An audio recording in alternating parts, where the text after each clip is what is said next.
like to join a book club, it's very, very easy. On Books and Blog with Catherine Mwangi, you get to request. And all you need to do is send us that message on WhatsApp 0700-574747. Right now, though, it's all about motivation. And today we talk about I Choose Life Africa. I'm sure so many people of you have heard about it, but we will start this conversation from where it began to what it is right now. And I've got Mike Mutunge in studio. Welcome. How are you doing? Fine, Mwikali. Thank you very much for welcoming me today. And thank you for choosing to empower young people out there. You're most welcome. You're doing a great, great job. Let's start from the beginning, though.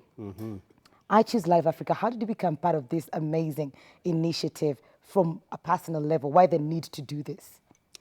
Well, what happened was that I was a student at University of Nairobi, where I studied engineering. And after I left the university, I began designing roads and working with the Ministry of Public Works. But then, you know, what happened was that there was information about how many students and young people are dying every year because of HIV and AIDS. And I thought, you know, I could work on roads that they last about 5 to 10 years, or I can choose to begin influencing young people and their lives that will live forever. And therefore, I moved from focusing on designing roads, and I began working with students at University of Nairobi. And the work expanded to, you know, many other universities in the country and the young people in general. Okay. So that was about 2000. 2000. Yes. You see, that's a huge, drastic change there, from roads to people's lives. Yes. Was it something that happened to you, or is it the things that happened around you that made you take this switch? Yeah, one was that, you know, I come from a family of 9. We were quite a big family. And what happened was that a few of my siblings got HIV positive and actually died. So the last born was a sister. She died because of HIV and AIDS. The 7th born and the 6th born. So that was in the 90s. And so I began thinking, you know, if people are dying because of this, and I began relating with other people, and I could hear a lot of young people were dying. You know, so I think that was one catalyst that catalyzed me to begin thinking about it. It was very personal. It was very personal. And then I began mentoring students at the University of Nairobi. And at one point, I thought, well, you know, I knew for a fact at that point, the HIV infection rate for young people was about between 10 and 12. Okay. And so because I was working with young people and the university students, I went to this professor and I told him, you know, students are dying. Why don't you do something about it? And he looked at me and he said, you know what? I don't know how to do this. It's not my business. It's not my business. Why don't you do something about it? Because you seem to know what to do with young people. Okay. So then at that point I thought, but I don't know anything about HIV. I'm an engineer, you know, I don't know biology. But I thought I could learn. So I began visiting Kenyatta University every day and began, you know, taking notes and trying to understand this problem. Okay. And as a result of that, I wrote a small book because in those days, the smallest book about HIV, believe it or not, was a medical book that was 1,000 pages. What? So I thought now, you know, there's no way that this can ever, you know. Yeah, so I got the facts, I simply in a book, and we began educating university students on how to protect themselves. That's actually how I choose life. That's where the word I choose life comes from. Yeah. It is about, you know, giving young people information and recognizing at the end of the day, they have to make a choice. You know, I'm not responsible for their choice, but surely I'm responsible for empowering them and giving them the right information. You are at the right place at the right time, because that's the kind of information that people need to hear out there. So I Choose Life Africa. When did it begin in Kenya? So we began the work around the year 2000, but we got officially registered as a non-government organization in the year 2004. All right. Yeah. 2004. That's way back. That's about what, 12 years? Yeah, about 12 years. 12 years right. counting. Right. How's the journey been, and where did you start? Where are we now? Yeah. In terms of the initiative? Yeah. Well, it was, I must say, I've been very fortunate in seeing, you know, the organization grow. Now, by default, I did not realize then, but because we were working with university students, we began with the University of Nairobi, but we knew we would want to expand to the country fairly quickly. So I had the Commission of Higher Education call all the universities, vice chancellors, and I told them, you know what, we want to roll this program into the university in the rest of the country. And to roll this out, I need an office I need, internet and computers. So the first vice chancellor to give me that, I will roll the program into university. In your school. Yeah, and so they competed to have the program in their universities. And so at this point, we have worked, we've expanded beyond HIV prevention, of course. We focus on health now, broader health, education, economic empowerment, and leadership and governance. We reach about 1 million young people every year, and we're in 23 counties. 23 counties. 23 counties, yes. Is it just the universities now? Because I'm imagining 23 counties and Yeah. all these things that you've Yeah. broadened to, from Yeah. health Yeah. to leadership and governance, Yeah. entrepreneurship, all of Yeah. those things Yeah. are not just concern issues Yeah. that are concerning the Yeah. university students alone. No, we actually, you're right, we expanded because we realized as we were focusing on HIV prevention and, of course, sexual transmission infections, Yeah. we realized, by the time somebody's in university, that's a bit late. So then we moved to high school. Yeah. And actually now we work from primary school all the way to community. So really, but with a focus on ages 10 to 25. But it's really, we've got programs in the community, we've got programs in the institutions of learning, not just universities, high schools and so forth. All right. There was this big debate, I think last year but one, Yes. about enrolling condoms in school, you Yes. know, so that they can ensure that because it's clear that all the most of the students Yes. start indulging Yeah. in sex when they're very, very young. Yes. Is it something that I Choose Life, I Choose Life Africa would support, like primary school students having access to these facilities? Mwikali, that's a big debate. And you can imagine we've been in this for a long time, and that's always been an issue. Yeah. And our basic approach has been that we'll work with government policies that are in place. So, we know that if you look at our data, we know that kids actually start being sexually active by the age right now it's about 12.5 years. So by the time they're in age 13, they're sexually active. And of course, we collect data in schools and so forth to inform us in terms of our design. But the education sector policy is against teaching condoms, in high school. Okay. And, for good reasons. So we talk about age-appropriate sexual education. Okay. So what we do is that we will give them information when they're in school. And of course, the challenge is normally that then what happens if they're sexually active. But when you find when they're outside school, there are places that they can still access condom if they need it anyway. That's true. Yeah, so we give them information. At the end of the day, we recognize that the choice is on the young person. And so we try to emphasize that. Our approach is basically what we call the ABCs. We say your best means of protection from HIV infection, obviously, is abstinence. And we're very big on abstinence because it's not true that every young person is sexually active. It's true. Generally, in the university, we've seen that, 5 years ago, it was about 30% of all the students in the university were actually virgins. Now, they don't like admitting that. No student will tell you they're virgin, but when you do the data, at least of the third of them, they have never had sex. And actually, by the time they were first years, if you do the data in those 3 to 4 years ago, first years, at least 50% would actually be virgin, particularly the girls. Yeah. And so we liked emphasizing on that and get I think one of the times one of the students was Miss Kenya. And, she was a virgin and she was very proud about it. And so we made her as a role model.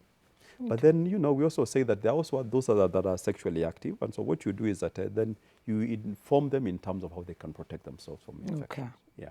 So you say the ABCs, you talked about abstinence? Yes, then the B is, be faithful. Be faithful. So if you have 10 sexual partners, reduce them to maybe one, and then be faithful to that one. Okay. And then even that one, then protect yourself. So use a condom as a way of protecting yourselves. Absolutely. Not just, a lot of them are actually more afraid about, getting pregnant than being, HIV positive, which is very sad. Yeah. So we say, okay, let's think of it as dual protection. So you protect yourselves from being pregnant, but also from HIV infection as well. Absolutely.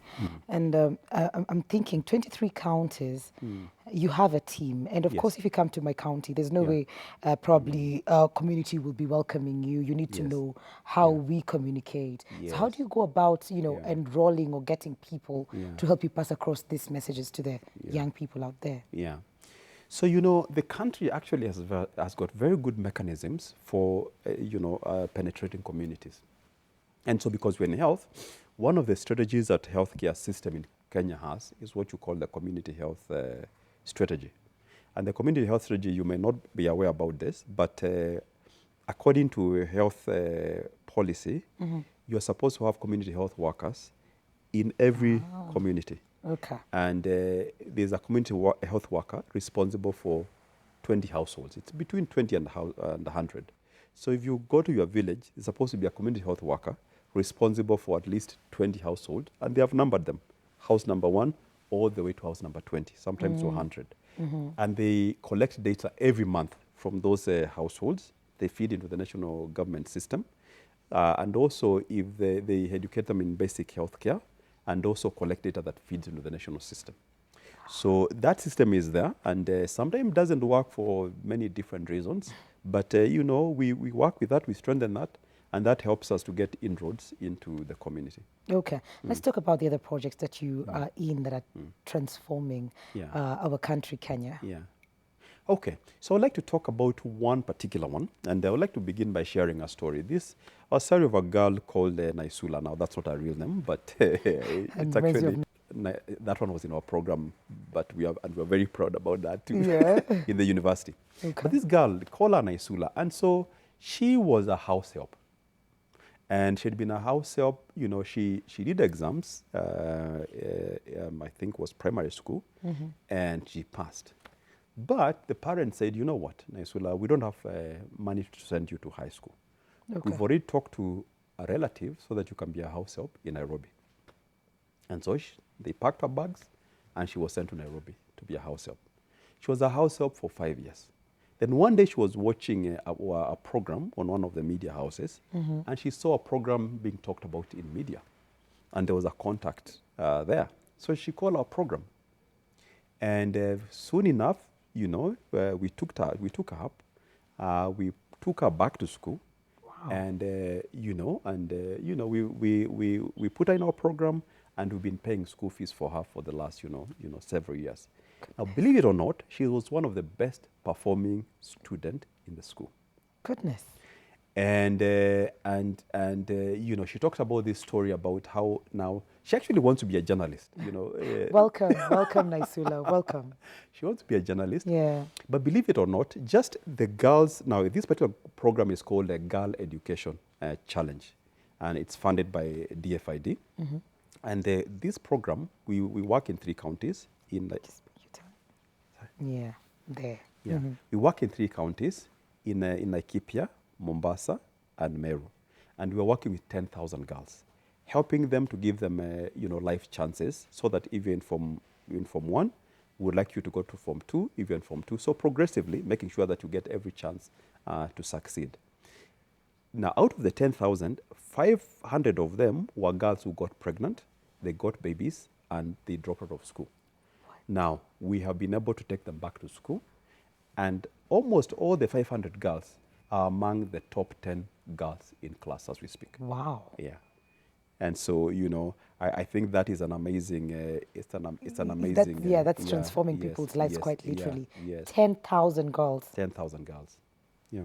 And that's really good. Yeah. And all of this you do with the support of the government, or is it the organization now that puts money into it? It's organization. We work very strongly with the government structures as well, of course. The funding is from, as I said, from DFID, UK Aid.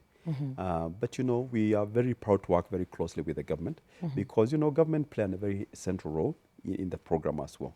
But it is, funded by DFID. Okay. Yeah. How do you go about even identifying Yeah. who to support and who not to support? Yeah. Is it about the background? Is it the urge to go to Yeah. school? Is it Yeah. students who are in school and have dropped out? What is the strategy to get these girls to school? Yeah, it's a very good question. So as I said, because you work very closely with the government, so even as you were choosing the schools in the different counties, you know, we worked with the national government and Okay. then the county government to help us select the most vulnerable schools. And then once we select the Oh, most so it vulnerable, starts with the school. it starts with the school. Okay. And then, you know, because generally you find, let's say you go to Laikipia, where we've got a big program there. Laikipia County will tell you, you know, generally which sub-counties will have the most vulnerable schools. So they will help you choose. And then from there, then you can, you know, administer questionnaires and help identify, you know, the most vulnerable kids in the school system. All right. Earlier, when you were having a conversation just before the show began, you're telling me how I Choose Life Africa is in line with making sure that the SDGs Yes. come to completion. Yes. You're telling me Yeah. about how it's been Yeah. all talk and you're trying to Yes. change Yeah. that to Yeah. making it work. Like, can we just walk this talk now? Yes. Yeah. Let's hear about that. Well, that's a very good question, and that's something I love to talk about. Yeah. Now, what happened is that you may be familiar with the Millennium Development Goals, Yes. you know, which ended in 2015. Now, what happened was that Kenya somehow waited until the last minute and then began running around to try and achieve the target, which obviously was not very successful. Now, last year we launched the Sustainable Development Goals. Now, MDGs focused on, you know, the developed countries giving aid to least developed countries. Now, SDGs focuses on trade and economically empowering, you know, countries.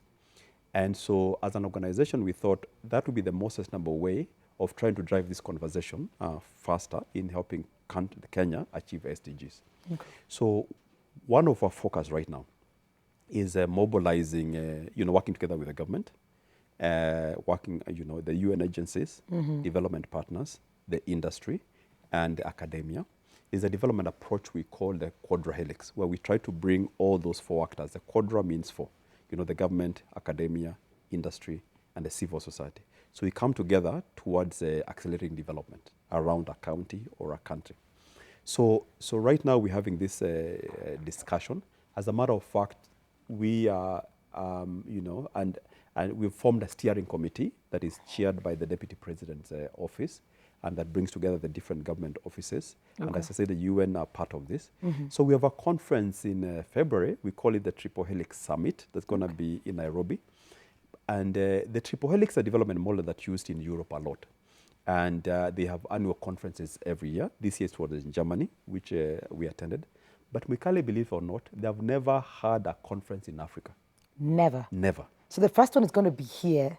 Yes. Next year. Next year in February, to be hosted by University of Nairobi. We'll be at University of Nairobi. Okay. But the first time in Africa. In fact, when we went to Germany this year for the conference, myself and my staff, we were the only people from Africa. Yeah. Everybody else from either Europe, you know, South America, you know, US, or, you know, Asia. So this conference is going to be here in Nairobi, and we're going to be focusing on sustainable development. Again, what can we do to catalyze development, the achievement of SDGs in Kenya and in Africa in general? All right. Yeah. You mentioned a project in Kibera. Yes. And you came with someone who's actually doing something to make sure that we are actually now walking this talk. Exactly. Can we invite them now? Sure. All right. Yeah. Let's have Yakubu. Karibu sana. Great, have a seat.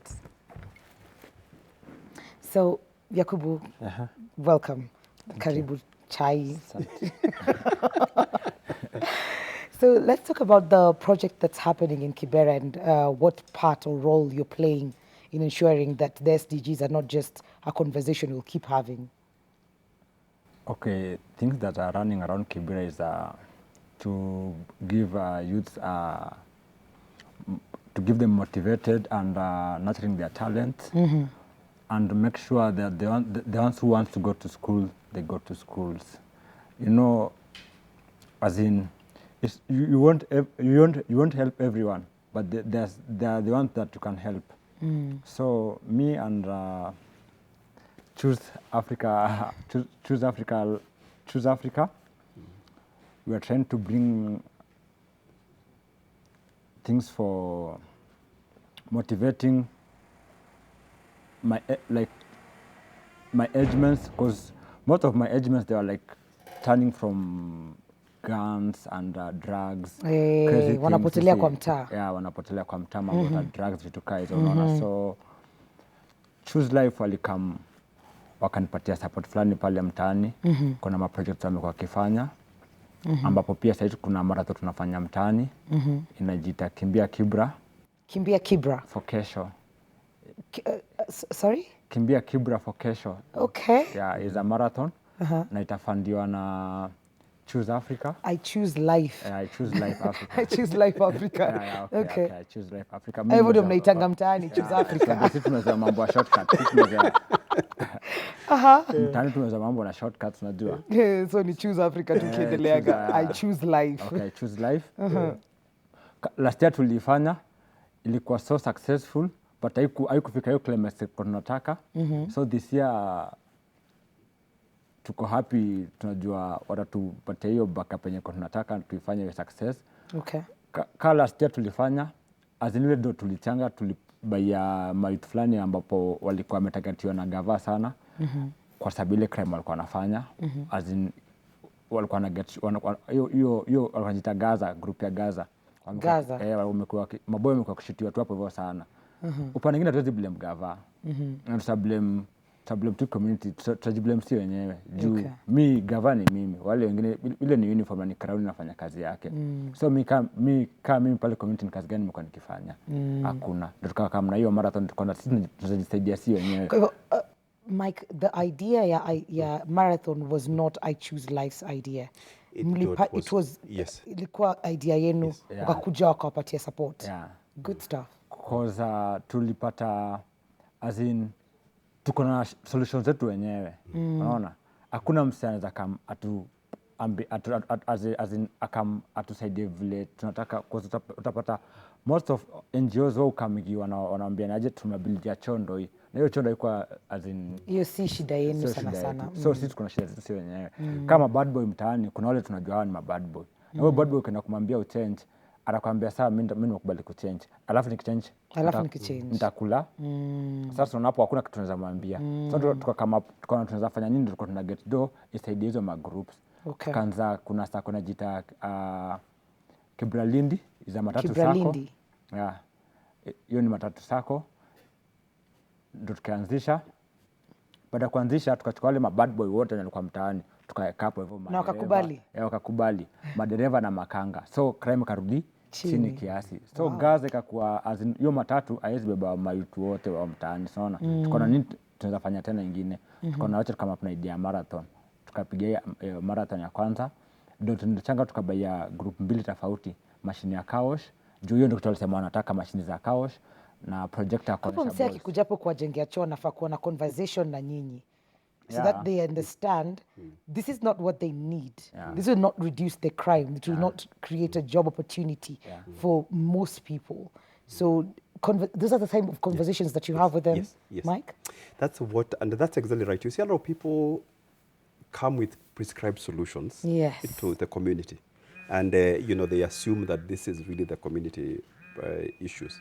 But if you look at Yakub, they already know what are the problems, and they already have pretty much a good idea of how to solve it. Yeah. So it's much easier, they want to have a marathon. It's much easier to support a marathon because they have already figured out that's the best way of reducing crime reducing crime. But of course, a way of also improving, their visibility, their livelihood, and so forth. That's really, really brilliant. Kwa hivyo kuna hiyo marathon Kiberalindi Sako.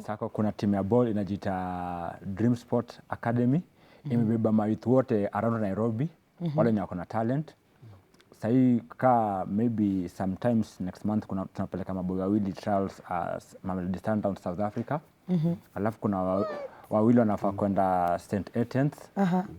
Mmoja anafaa kwenda St. Etienne's, mmoja anafaa kwenda PSG France for trials. So hizo ndio opportunity tunajaribu kama nazo, because tunaamini tukihelp one family, a family ina mean kuna watu wanacheza bake, mmoja wao akitoka ina mean watu wa basketball wote watacheza bake. It's true. Unaona, so ndio tunafanya na ball, tuko na timu ya ball, tuko na timu ya boxing, inajiita Kibra Olympics, tuko na hiyo Dream Academy ni football, imebeba sports yote, na tuko na tennis, watu wa kucheza tennis. So I don't know. This is really good. We need to bring this conversation to an end, by the way. This is quite impressive. I hope you're doing a great job with them, empowering them and making sure that wasitoke hapo. Because if they go back to crime, then itakuwa sasa worse. Because walikuwa wamezoea kupata pesa kidogo, now they want much more. What Yakub will tell you, that literally all his friends, his age mates, they are all dead. Watu wako chini. Hata mimi nilikuwa kwa hiyo system. Pia wewe? Alafu nikaona as in community na need, because unapata mimi kuna vitu nilikuwa nikidu penye nitaenda utapata wase wengi wanafuata. Kama sasa mtani wananiita ghetto president, unaona. As in penye nitaenda unapata wase wengi wanakam. So nikuja nikaona kama mimi ndo niseme siendi. Okay, si usema kwenda gist, unaona. Nikisema siendi gist, wase hawaendi. Kendi gist ni nini? As in kwenda kutafuta. Na maboy wangu. So nikasema siendi, wase hawaendi. Nikisema naenda naona wase wanaenda, naona napatia wase morale. Unaona, so nikaona na niko talented, mimi hucheza blow, mimi hucheza ball. Blow? Blow ni nini? Ngumi, boxing. By the way, mimi najuanga shengo cha kunifanya nikae ni kama sijui blow. Najua dondi, dondi. Nimechezea Faba, nimechezea Kibro Olympic, nimechezea Piri. But so hakukuwa na msenza ni shika mkono anionyeshe anipeleke labda kunisukuma na national team ama ni cause mimi kama mseka Gumba alikuwa national team na mimi nilikuwa lightweight, featherweight ulikuwa unafanya gani sana? Nilikuwa lightweight. Wewe ni wa kubounce trap hivi majab nini? As in mseka Gumba alikuwa Kenya team na mimi nilikuwa sparring partner wake tukiwa prison. Kwa hivyo unajua Okwiri na mjua kina Kusimba. Hao ni wase Kusimba linanonganikiwa Don Bosco akasema huyo boy namtaka. Atukiwa prison? Don Bosco prison ama nini? Hapana, hiyo ni church fulani inajiita Don Bosco nilikuwa nikiwachezea. So Kusimba by that time alikuwa trainer wa prison, akanichukua. Kulikuwa na game ilikuwa ni Intercities. Mimi kwa hiyo Intercities nilipiga wase wote knockout mpaka finali. So wase wote wakaanza kunifuata. Tutakuleta beyond the sport tuendelee na hii story.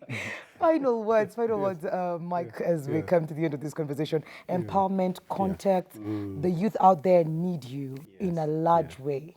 What you've done to Yakubu's life, imagine translating that to many other youths in his region and many other slums in Kenya.